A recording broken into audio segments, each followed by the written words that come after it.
dispensacionalismo ou aliancismo. O que significa essas palavras? O que isso influencia na minha Bíblia de estudo preferida? E, por fim, como descobrir qual é a linha teológica da minha Bíblia de estudo? Se é dispensacionalista ou aliancista? Então, nesse vídeo, vou responder a duas questões. O que é dispensacionalismo e aliancismo e como entender a linha teológica da sua Bíblia. A gente vai aprender a ver tudo sobre a Bíblia de estudo que você gosta. Pega a Bíblia de estudo que você gosta, você pode colocar no comentário aqui a sua preferida, pega ela, eu vou te ensinar a ver qual linha teológica dela daqui a pouco, tá?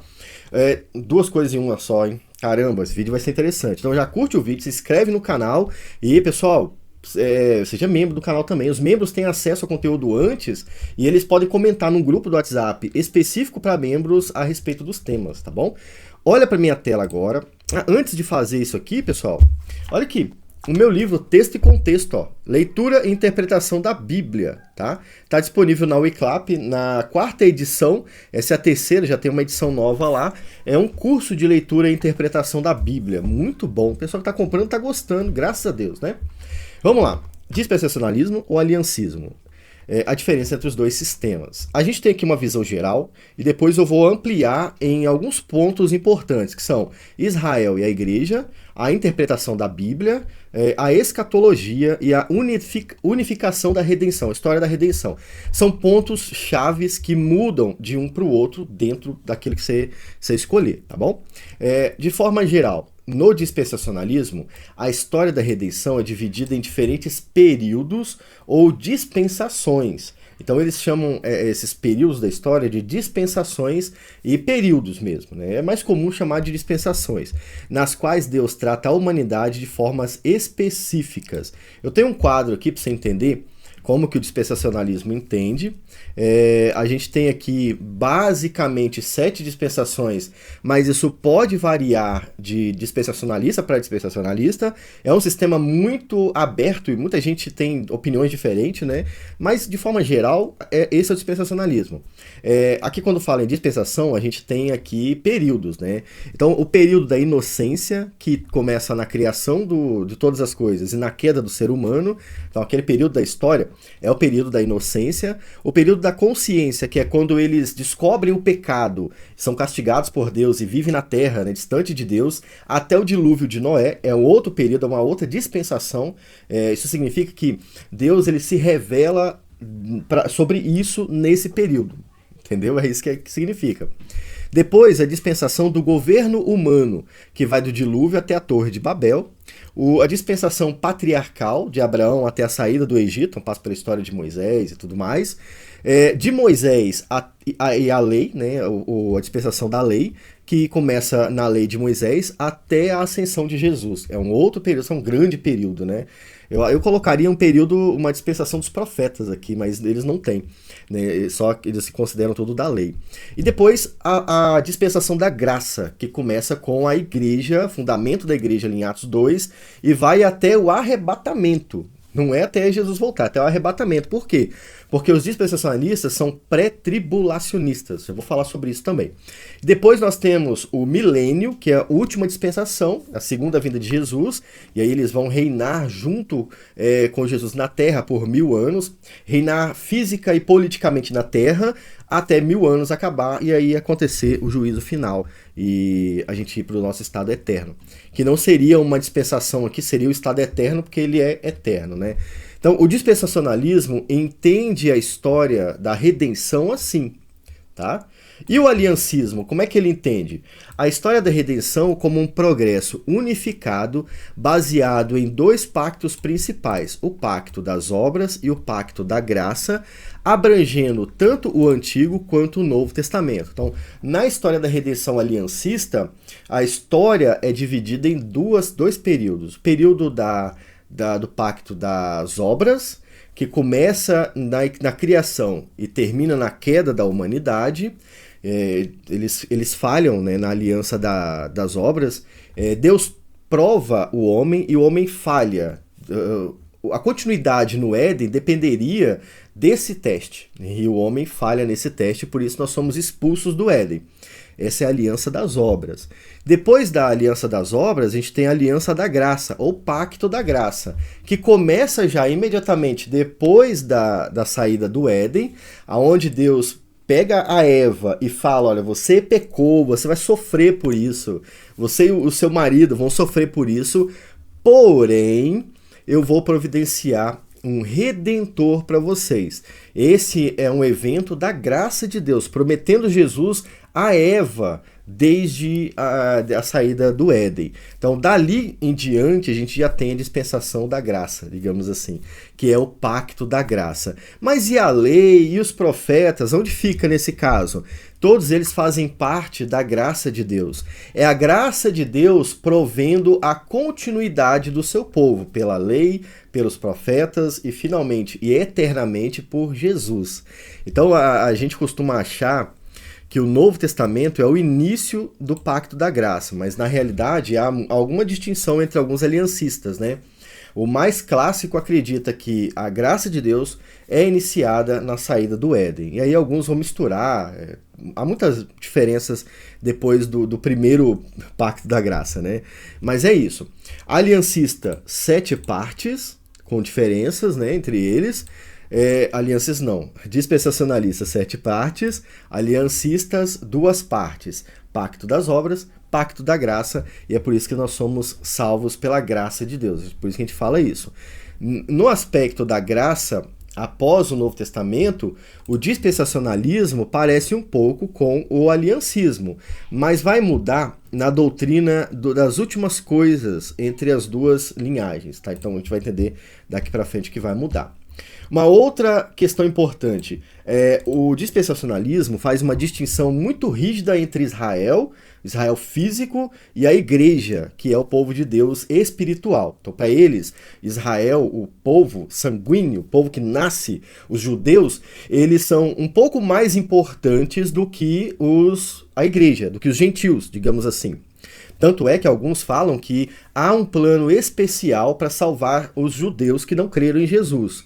E aí eu não sei quando é que isso vai acontecer, vai variar muito de dispensacionalista para dispensacionalista. Então nós temos a igreja como um povo importante também, mas os dispensacionalistas olham muito para Israel, eles ficam muito atentos a Israel, é como se Israel fosse o termômetro de Deus. Então o que acontece lá tem relevância para a obra de Cristo na Terra, então eles ficam olhando muito para essas coisas aí. O aliancista, ele considera a igreja a continuidade espiritual de Israel. Então, a igreja é considerada o Israel de Deus, como Paulo fala lá em Romanos 9, né?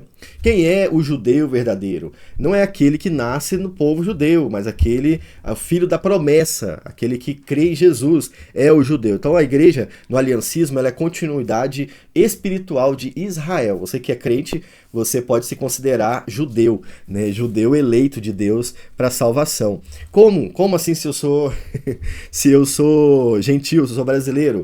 É um Israel espiritual. É uma forma de dizer que você faz parte do povo eleito de Deus. Porque Israel, no Antigo Testamento, não era qualquer povo, né? Eles não são qualquer povo. Israel é o povo escolhido por Deus, né, do Antigo Testamento.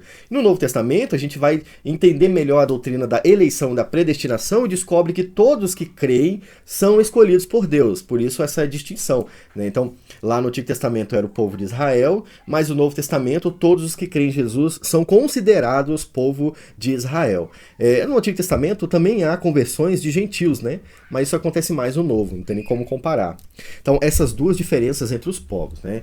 A forma de interpretar a Bíblia muda muito, e é aí que você vai perceber a diferença mesmo. O dispensacionalista interpreta a Bíblia predominantemente literal, especialmente profecias sobre Israel. E o aliancista interpreta muitas profecias de Israel de forma tipológica e espiritual, vendo seu cumprimento em Israel, em Cristo e na igreja. Qual a diferença básica? A diferença é que o dispensacionalista ele é mais literal nas profecias e na escatologia.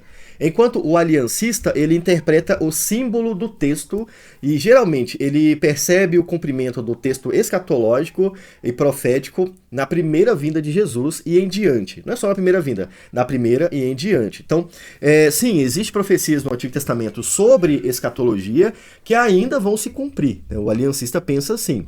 Já o dispensacionalista, ele acredita literalmente que algumas coisas vão acontecer. Por exemplo, o dispensacionalista acredita que vai haver mais um templo onde Jesus vai ser o sacerdote desse templo.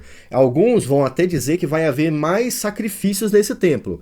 Dispensacionalistas, tá? Que pensam assim.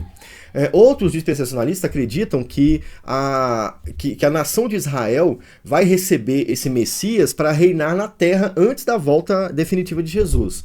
E o aliancista crê diferente. Por que eles creem assim? Porque eles pegam o texto de forma literal e tentam aplicá-lo ao futuro. E aí gera outras interpretações diferentes do aliancista. O aliancista vê a restauração do povo de Deus, por exemplo, como a vinda de Jesus, aquele que restaura a espiritualidade daqueles que creem nele.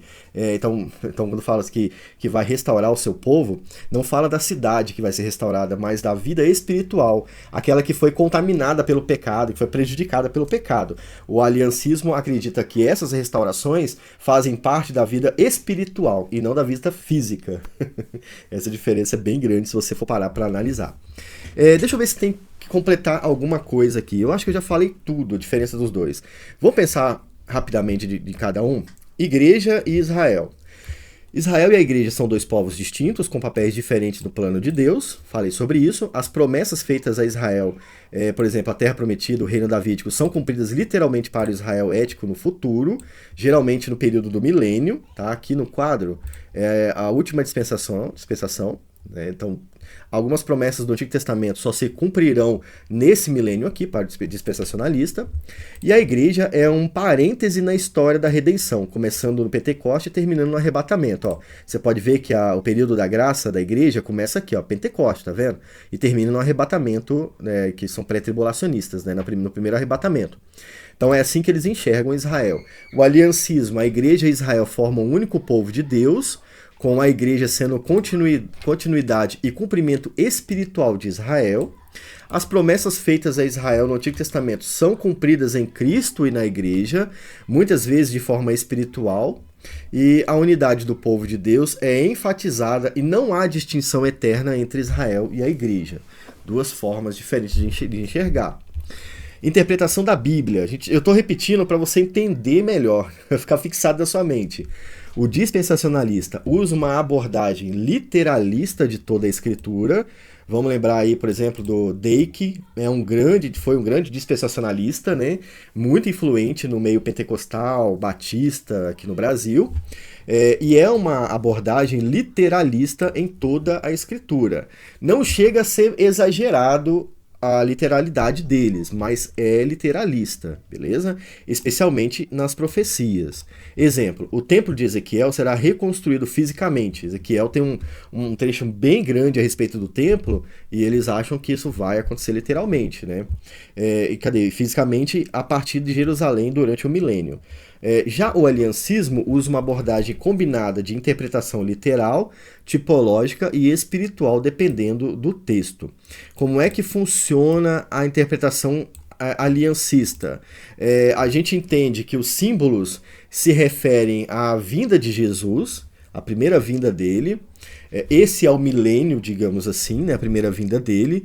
E uma profecia contém uma mensagem literal, mas uma abordagem simbólica. Então, o profeta ele vai falar, por exemplo, da Babilônia, né? Ele fala da Babilônia como uma grande árvore, ou como uma estrela que vai ser apagada. Não é literalmente uma estrela, mas ela foi apagada. Literalmente foi apagada. Então a gente entende que o símbolo é importante para dar mais ênfase à mensagem do autor e para trazer um cumprimento mais profético. Então o profeta ele sempre usa símbolos. Não é que tudo é simbólico, não tem nada a ver com isso. É que a gente entende que dentro da profecia há símbolos que ajudam a entender a profundidade da literalidade do texto. Você vê a descrição de Ezequiel do novo templo, você percebe que, humanamente falando, é um templo difícil de ser construído. Ele é muito perfeito, ele é muito grande para ser construído. E a gente entende que esse templo perfeito foi construído em Jesus. Então Jesus é o nosso templo perfeito. E o próprio Jesus, né, quando mostram para ele o templo, fala, tá vendo esse templo bonito? Jesus fala para ele, ó, esse templo vai ser destruído e em 3 dias será reconstruído um novo templo. E ele estava falando dele mesmo, que é um templo perfeito. Enfim, é só para você entender como é que a gente lida com os profetas, né? Já o dispensacionalista acredita que vai ser literal, que vai ter um templo literalmente mesmo. De vez em quando você ouve histórias aí do pessoal falando da construção do templo, né? E aí tem 2 lados, né? Um lado fala da construção do templo, que é onde Jesus vai reinar, e o outro lado fala que, na verdade, é o anticristo que vai reinar nesse templo. A gente tem que tomar cuidado. E isso é muito dispensacionalista. Escatologia. A escatologia vai mudar, hein? A escatologia tem a ver muito com a interpretação da Bíblia e com a profecia. Então, você pega um texto de John MacArthur, por exemplo, você não vai conseguir ver nele as explicações amilenistas, por exemplo, ou aliancistas, porque a forma como ele enxerga a escritura molda aquilo que ele vai falar sobre a escatologia, e é muito diferente da aliancista. Vamos dar uma olhada, ó. O dispensacionalista apoia uma visão pré-milenista e pré-tribulacionista, ou seja, antes de acontecer a grande tribulação, vai ter um arrebatamento de fiéis, nesse caso, e antes de instituir o milênio literal. O arrebatamento acontece antes do milênio e antes da tribulação. Como a gente tem aqui, ó, período de grande tribulação de 7 anos e o retorno à dispensação da lei para a salvação de Israel. Assim que eles entendem. Nesse período acontece o arrebatamento. Então, o período onde eles acham que vai ter uma grande salvação de judeus é depois do arrebatamento da igreja, pelo que a gente está vendo aqui. Então, acredita no arrebatamento da igreja antes da tribulação. E acredita no reino milenar será cumprido literal nas promessas a Israel. Então, vai haver o arrebatamento, Jesus reina por 1000 anos. Pelo que a gente viu no quadro, nesse 1000 anos, Jesus vai tentar salvar o povo de Israel pela lei, né? Volta para a dispensação da lei, né, que tem aqui, e aí ele salva o judeu pela lei. Para mim é estranho isso, mas é isso que tá aqui no quadrinho, tá? Ó. E aí depois ele volta de novo, né? Ele volta mais uma vez. E o aliancismo? Geralmente o aliancista ele é amilenista ou pós-milenista, considerando o milênio como um reino espiritual de Cristo que ocorre atualmente. Então, caramba, como assim? Agora, o dispensacionalista que não conhecia o aliancismo ficou maluco, né? O aliancismo entende que os 1000 anos de Apocalipse 20, ele é a primeira vinda de Jesus. Então ele não é literalmente 1000 anos, como eu já disse. Nós não somos literalistas. Quem é literalista é o dispensacionalista. Então usa a mente milenista agora para você entender como é que o aliancismo entende a escatologia. Há um período grande de tempo, mas com fim, é 1000 anos, grande, mas com fim, aonde Jesus está reinando. Jesus já reina na visão milenista, tá? E ele vai entregar o seu reino para o Pai quando ele voltar. Então não há arrebatamento no amilenismo que seja diferente do último arrebatamento, que é aquele que vai levar as pessoas para o juízo final. Então não existe mais de um arrebatamento no amilenismo, tá? Geralmente o aliancismo é amilenista ou pós-milenista. E geralmente também o aliancismo não apoia o arrebatamento pré-tribulacionista, ou seja, a igreja vai passar pela grande tribulação. Então, geralmente é assim. E eu sou dessa linha, de pensamento aqui também. Então não há arrebatamento antes da grande tribulação e nem o período para que o judeu seja salvo de forma especial. O judeu ele é salvo agora pela graça, pelo cumprimento do evangelho, do mesmo jeito que o gentio é salvo pela graça, pelo cumprimento do evangelho. Quando Jesus voltar, ele institui o juízo final. É isso que acontece. E sim, para você ficar assustado, não fique assustado, porque os judeus estão sendo salvos pela graça. Há muitos judeus sendo convertidos ao cristianismo. Então isso já está se cumprindo na vida do judeu. Não pensa que vai ser injusto, não. O judeu está sendo salvo. Há muitos judeus que creem em Jesus são salvos por causa disso, né? Então Isso, aliás, há muitos judeus que creem em Jesus desde que Jesus estava na Terra. Isso nunca deixou de acontecer, mas é assim que o aliancismo entende a escatologia. Não apoia o arrebatamento pré-tribulacionista e enxerga a segunda vinda de Cristo como o evento final que inaugurará a nova criação. Então, que tipo de criação dessa? Novos céus e nova terra. O céu, digamos assim, né? Último ponto aqui, a unificação da redenção, que é interessante também. Cara, tudo isso que eu estou mostrando para vocês muda muito de Bíblia para Bíblia, tá? Isso aqui tá nos comentários, ó. Se você tem a MacArthur e a Genebra, faça a sua leitura de Apocalipse 20 para entender como é que eles mudam. E aí você vai ter que fazer a exegese do texto e entender qual desses comentários faz mais sentido com o texto. É assim que funciona. Lembrando que um comentário da Bíblia não é inspirado pelo Espírito Santo como a Bíblia é. Então os comentaristas podem errar, eles podem variar. Há erros relatados nos comentários. A Bíblia é inerrante e infalível, mas os comentários não, né? Aqui no meu livro, por exemplo, ó, leitura do texto e contexto, você vai encontrar um curso de leitura e interpretação da Bíblia na Cosmovisão Aliancista. Eu sou aliancista, tá bom? Aliás, eu tenho que falar com vocês uma coisa. Na 4ª edição do livro tem um curso de leitura, interpretação e lógica. Lógica da interpretação da Bíblia. É o novo curso que está no texto e contexto. Você consegue acessar ele por esse QR Code que está aqui, ó. Aqui, ó. Ou pelo link aqui na descrição. Tem o link aqui na descrição, tá bom? Agora, e a minha Bíblia preferida, né? Qual é a linha de pensamento da minha Bíblia preferida? Vamos olhar aqui, ó. Eu tenho aqui o Copilot, ou Copilot, como alguns chiques falam, Copilot. Copiloto. Eu tenho o Copiloto aqui da Microsoft, que é uma inteligência artificial. Você pode usar no seu WhatsApp também, a inteligência artificial do WhatsApp também dá essas informações que eu vou te mostrar agora. E aquele negócio, você vai aprender a fazer a pergunta certa. É isso que vai mudar. Então, para quem tem o WhatsApp, você vai poder acessar o Meta AI, né? Aqui, ó, Meta AI. É a inteligência do WhatsApp, tá vendo? Quase todos os WhatsApp já tem, né? E aí você vai fazer uma pergunta simples para ele e tentar entender qual a linha de pensamento da Bíblia preferida. A minha Bíblia de estudo que eu mostrei, ela é Genebra, aquela amarelinha ali é Genebra, tá com a capa que a Michelle fez. É Genebra. Eu perguntei qual a linha teológica da Bíblia de Genebra, 2ª edição.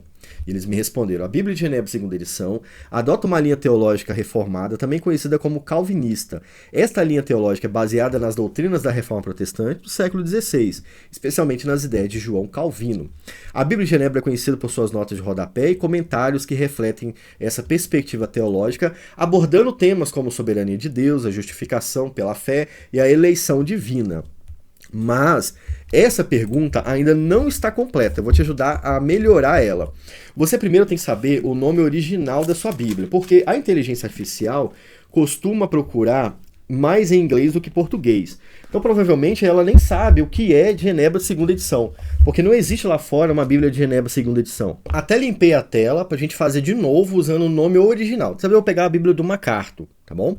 E aí a gente vai fazer a pergunta mais direta possível. Ó. Liste a teologia presente na... Aí você vai colocar do jeito que está escrito na sua Bíblia, ali no... Deixa eu mostrar para vocês aqui, né? Porque é um campinho aqui, ó. Difícil, chato de achar, né?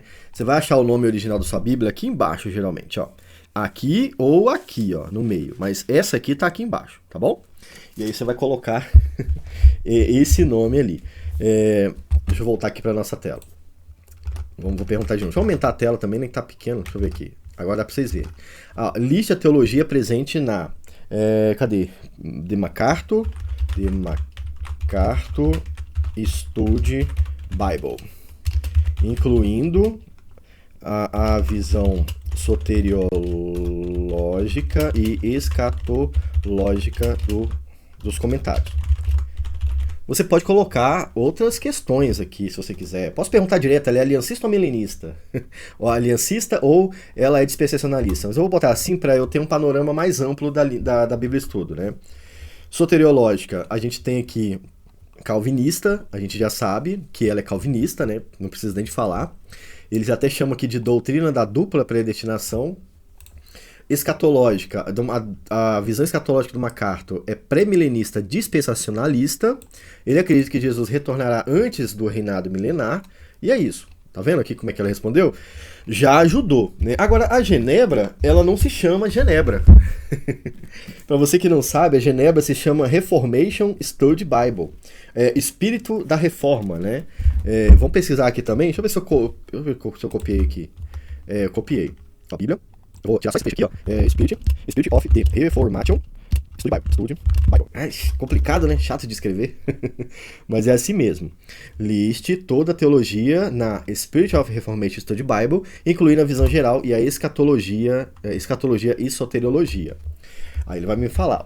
A Bíblia de Estudo da Reforma Espiritual, que é uma Bíblia de Estudo que adota uma perspectiva reformada, tem aqui uma referência. Aqui estão os principais pontos. Visão geral. Ela é baseada na NVI, felizmente, ninguém é perfeito, né? Incorpora uma abordagem teológica conservadora e equilibrada. Ela é adequada tanto para o público acadêmico quanto para leitores leigos. Enfim, propaganda aqui, né? No MacArthur, acho que não colocou essa propaganda. Botou pouca coisa, né? E tá fazendo propaganda. Soteriologia. Ela enfatiza a soberania de Deus na salvação, a graça gratuita. Ela defende que a salvação é um presente de Deus, concedido pela fé em Jesus Cristo e não pelas obras humanas. A doutrina da dupla predestinação também é destacada, assim como a do MacArthur nesse caso. Escatologia. Ela é amilenista ou pós-milenista, dependendo da interpretação específica. Ela enfatiza a realidade futura, como não sei o que, está escrito ali. Então, ó, já vimos a diferença. Uma é milenista e outra é dispensacionalista. Quando fala que ela é milenista, ela é aliancista, tá bom? Que ele não colocou aliancista, mas já deu para entender. Vamos fazer mais um teste? Eu quero pegar mais uma Bíblia aqui. Vamos pegar a Bíblia de Estudo Pentecostal. Bíblia de Estudo Pentecostal, que é uma Bíblia que vocês gostam muito, né? Eu posso tirar só uma carta aqui. Pentecostal. Edição global, né? Que é a mais nova. Será que tem diferença? Se tiver diferença, você fala aí, né? É uma Bíblia de Estudo que adota uma perspectiva pentecostal, que estão alguns principais pontos. Visão geral. Ela é baseada na ARC, na ARC, e é projetada para fornecer uma experiência e propaganda, né? Já dá propaganda, se quiser vender, pode copiar o texto. Visão soteriológica. Pentecostal enfatiza a salvação pessoal através da fé em Jesus Cristo, a experiência do batismo no Espírito Santo. A doutrina da salvação pela fé é central e há uma forte ênfase na transformação pessoal e na vida santa. Bonito isso aqui, muito legal. Ela é arminiana, tá? A gente pode descobrir isso depois também. Visão escatológica. A visão escatológica da pentecostal é pré-milenista, enfatizando a segunda vinda de Cristo e o reinado milenar. Então ela é, assim como a do MacArthur, ela acredita no pré-milenismo e no pré-tribulacionismo também, do reino de Deus na tribulação. Então olha aí, agora eu já sei o que eu tenho na mão. Agora eu quero saber de você. Qual Bíblia você pesquisou, qual resultado você teve, coloca aqui embaixo. Eu quero saber se ela é arminiana ou calvinista. Só perguntar, é arminiana ou calvinista, né? Ó. Botar aqui a Bíblia de Estudo Pentecostal. Eu tenho que tirar isso aqui, né? A Bíblia de Estudo Pentecostal. É arminiana ou calvinista? Como ela compreende a soteriologia? Essa Bíblia, ela... Aqui eu botei no maiúsculo aqui, né? Que isso. Ela não tem tantas notas assim, né? Mas vamos ver o que ele vai responder. Predominantemente arminiana, a Bíblia de Estudo Pentecostal.